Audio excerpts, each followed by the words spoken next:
Sejarah mencatat kerajaan Majapahit hancur karena diserang oleh Raden Patah dan pasukan dari Demak. Dalam penyerangan ini terjadi perlawanan yang tidak seimbang karena pasukan Demak berjumlah 30.000 dan pasukan Majapahit berjumlah hanya 3.000 saja. Dalam tragedi berdarah ini, raja terakhir Majapahit saat itu, Prabu Brawijaya kelima, melarikan diri ke ujung timur Pulau Jawa dengan perasaan kalut dan depresi yang mendalam. Prabu Brawijaya kelima tak pernah menyangka bahwa anak kandungnya sendiri yang ia sayangi dan ia muliakan justru melakukan penyerangan dan hendak membunuhnya hanya karena ingin mengambil tahta tanah Jawa dan percaya bahwa orang kafir itu halal untuk dibunuh. Raden Patah ini adalah anak kandung raja yang beragama Islam, sedangkan Prabu Brawijaya kelima beragama Siwa Buddha, agama warisan leluhur Jawa sejak dulu. Prabu Brawijaya kelima lebih sedih lagi, karena di belakang Raden Patah ternyata ada golongan Islam radikalis yang telah menghasut anaknya untuk menghancurkan Majapahit. Di mata mereka, Majapahit adalah kerajaan kafir. Orang kafir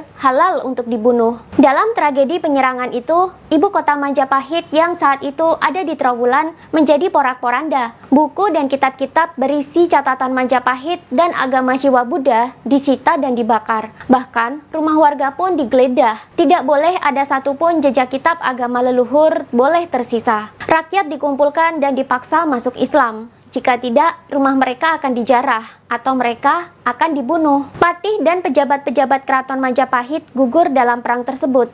Istana juga dijarah sampai habis. Suara pedang, tangisan sedih, jeritan kesakitan, dan teriakan ketakutan dari rakyat bercampur aduk menjadi satu. Prabu Brawijaya saat tragedi tersebut terjadi sudah dalam kondisi tua dan bungkuk. Keriput sudah mulai menghinggapi kulit-kulitnya. Hatinya sangat perih karena anak yang dia sayangi tega melakukan kudeta seperti itu. Padahal kalau diminta dengan baik-baik, pastilah Prabu Brawijaya kelima akan menyerahkan tahta juga kepada Raden Patah. Tapi nasi sudah jadi bubur. Majapahit sudah hancur dan dijarah sampai habis. Semua buku dan kitab dibakar untuk menghapus jejak sejarah Majapahit dan ajaran leluhur.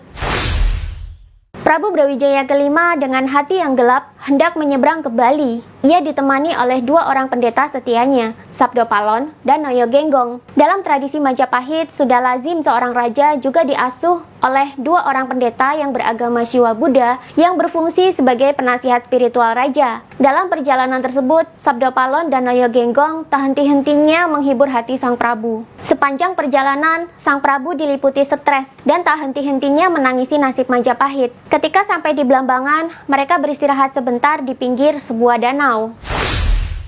Raden Patah sendiri setelah dimarahi habis-habisan oleh Nyai Ageng Ampel karena menyerang Majapahit, merasa bersalah dan menyesal atas perbuatannya. Ia mulai paham betapa bahayanya radikalisme dalam beragama. Padahal Sunan Ampel semasa hidupnya sudah mewanti-wanti Raden Patah agar ia tidak menyerang ayahnya walaupun ayahnya adalah seorang kafir. Ia meminta Sunan Kalijaga, salah satu ulama yang toleran, untuk mencari ayahnya dan membujuknya agar mau pulang ke Majapahit.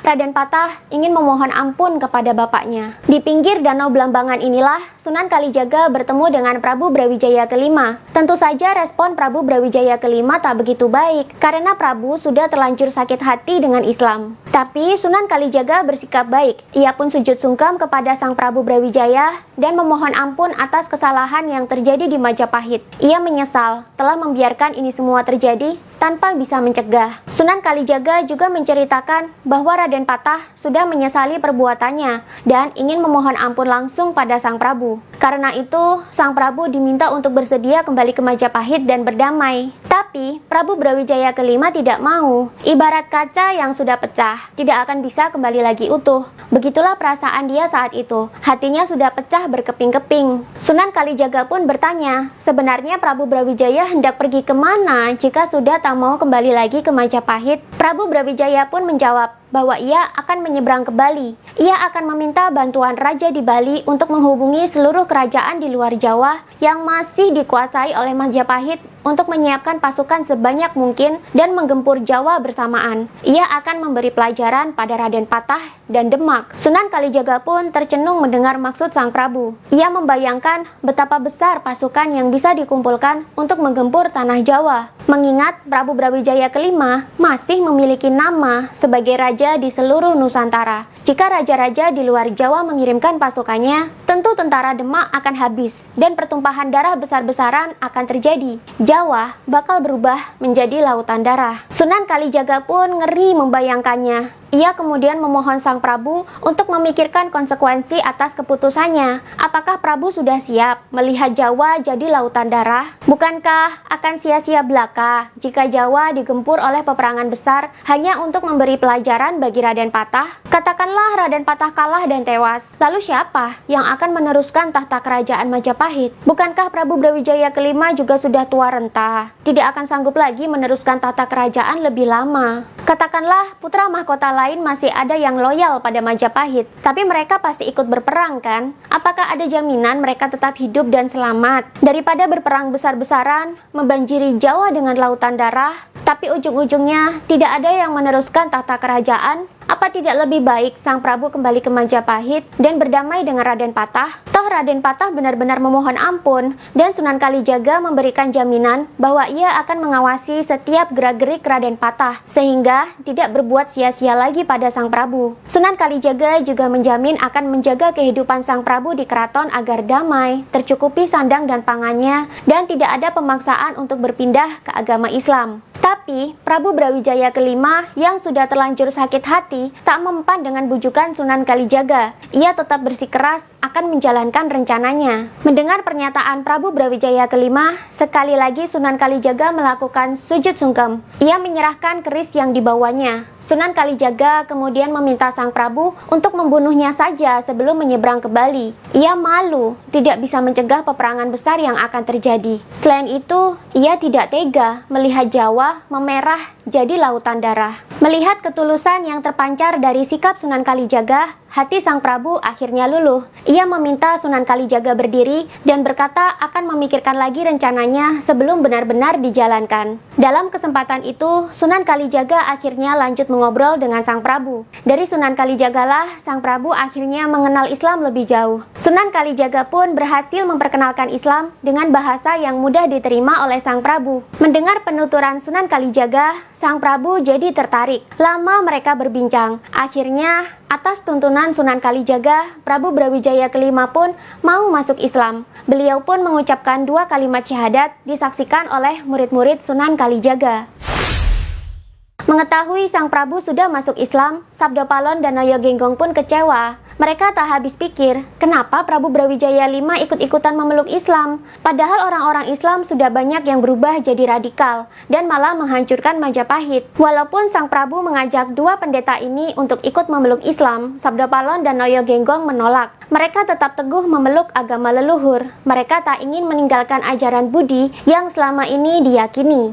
Akhirnya, 2 pendeta ini menyatakan diri untuk berpisah dengan Prabu Brawijaya kelima. Sebelum benar-benar berpisah, terjadi dialog yang cukup panjang dengan Sabdapalon dan Prabu Brawijaya kelima. Intinya, Sabdapalon tak akan lagi jadi pengasuh dan penasihat spiritual Sang Prabu. Ia akan pergi dari tanah Jawa. Tapi saat ditanya mau pergi kemana, ia tak menjawab dengan pasti. Yang jelas, ia akan kembali ke tanah Jawa setelah 500 tahun dari peristiwa tersebut. Dialog ini kemudian ditulis ulang dalam sebuah karya sastra yang berjudul Jangka Sabdapalon. Dalam dialog ini berisi bahwa Sabdapalon selain berpisah dengan Sang Prabu, juga membiarkan Nusantara jatuh ke tangan orang-orang Islam. Tapi ketika nanti sudah waktunya tiba, Sabdapalon akan kembali ke tanah Jawa dan menandai bahwa saat itulah ajaran Budi alias kesadaran diri sejati sebagai ajaran warisan leluhur Nusantara akan bangkit kembali. Mulai saat itu Sabdapalon berkata, orang Jawa akan menjadi Jawan, alias orang Jawa tapi nggak Jawa lagi, alias orang Jawa tapi sudah lupa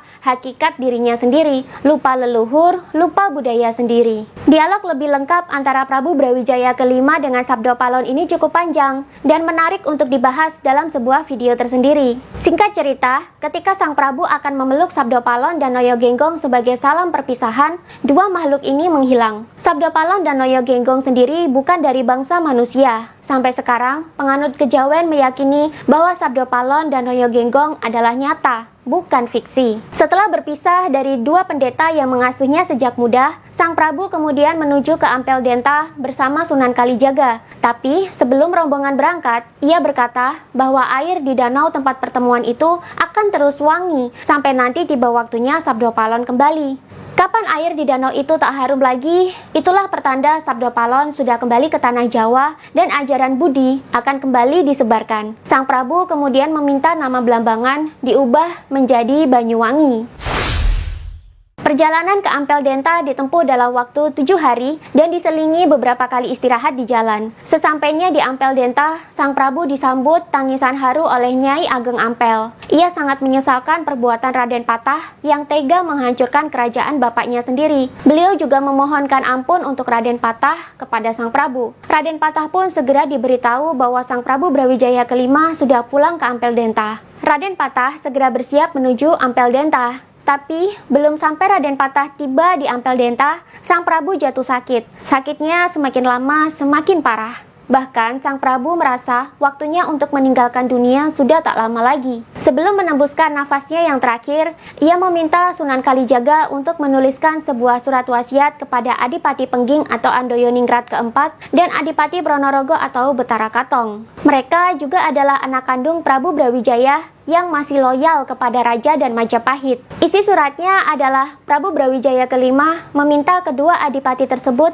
untuk mengakui kekalahan Majapahit, menyerahkan keraton Majapahit menjadi daerah taklukan Kerajaan Demak, dan meminta dua adipati tersebut agar tidak membalas dendam kepada Raden Patah. Tidak boleh ada pertumpahan darah atas dasar perebutan tahta terjadi. Surat wasiat itu ditulis oleh Sunan Kalijaga dan ditandatangani oleh Prabu Brawijaya kelima. Sang Prabu kemudian meminta agar surat itu segera dikirim ke alamat masing-masing adipati.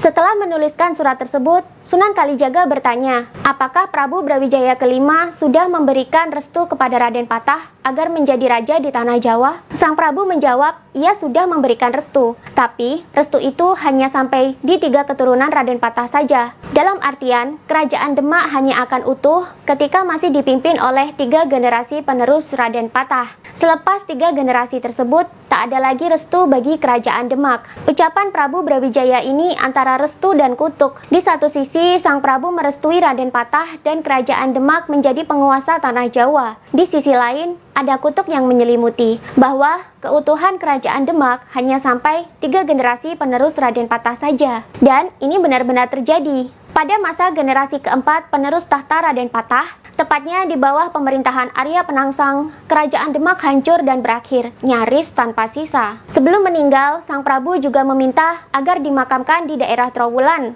bekas ibu kota Majapahit yang sekarang menjadi nama kecamatan di Mojokerto, Jawa Timur. Tapi, beliau meminta agar makam tersebut diberi nama Putri Campa. Padahal Putri Campa adalah istri dari Prabu Brawijaya, di mana saat tragedi penyerangan pasukan Demak dulu, sang putri telah dievakuasi oleh pasukan Demak ke Tuban, dan Putri Campa meninggal dan dimakamkan di Tuban. Penamaan Putri Campa pada nisan makam Prabu Brawijaya kelima ini merupakan sindiran bahwa dirinya telah diberlakukan bagaikan perempuan oleh Raden Patah. Sebagai pria dan seorang ayah, Raden Patah tak menghormatinya, malah seenaknya menyerang dan menghancurkan kerajaan yang sudah memakmurkan hidup Raden Patah. Setelah selesai mengurus wasiat tersebut, Prabu Brawijaya kelima menghembuskan nafas terakhir. Kepergiannya diiringi isak tangis siapa saja yang menemani. Jenazah Sang Prabu kemudian dimandikan dan dikafani. Beliau segera diantarkan ke Trowulan dan dimakamkan di tempat yang diminta sesuai wasiat. Sampai sekarang makamnya masih ada dan masih bisa dikunjungi dengan nama Makam Panjang Sastrawulan. 3 hari kemudian Raden Patah tiba di Ampel Denta,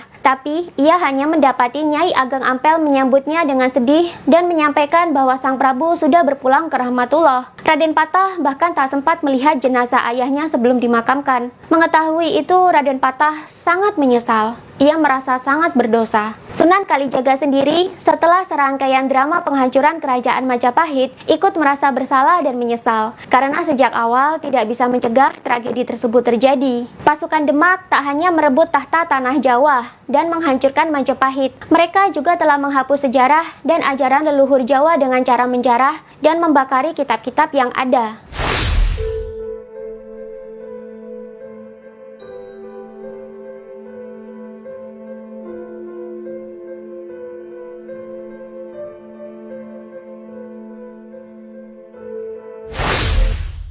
Sunan Kalijaga juga terus mengajarkan toleransi dalam beragama Islam, agar tak lagi terjadi tragedi serupa dalam generasi penerus Nusantara. Sunan Kalijaga adalah salah satu wali songo yang berjasa dalam menumbuhkan budaya toleransi dalam menjalankan praktik agama Islam. Dan ajarannya masih dianut hingga kini, lazim disebut sebagai Islam Nusantara. Lalu, bagaimana dengan nasib Adipati Pengging dan Adipati Pranorogo, dua putra kandung Prabu Brawijaya kelima yang masih loyal kepada Majapahit?